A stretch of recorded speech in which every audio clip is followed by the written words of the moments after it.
Momen perayaan 17-an di Kampung Poncol, Desa Pandansari, Kecamatan Ciawi, Kabupaten Bogor, tidak hanya meriah dengan aneka lomba khas tahunan. Warga yang dipimpin tokoh agama setempat menggelar silaturahmi dan doa bersama untuk para pahlawan.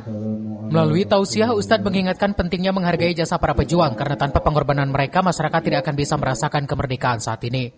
Selepas doa dan tausiah, warga pun menikmati makan bersama hasil masakan ibu-ibu yang bersedia menyumbangkan aneka hidangan sebagai bentuk kekompakan dan kebersamaan.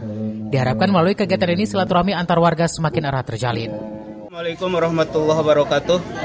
Alhamdulillah pada kesempatan ini saya diberikan waktu untuk menyampaikan aspirasi saya di Kampung Poncol, khususnya di yang bertempat di Villa 27, yang mana aspirasi masyarakat kalau saya perhatikan cukup baik, cukup mendukung dengan acara perayaan HUT kemerdekaan bangsa Indonesia ini, terutama di kalangan ibu-ibu, kalangan bapak-bapak, para pemuda-pemudi, kemudian anak-anak ikut berpartisipasi meramaikan acara HUT kemerdekaan 17 Agustus ini.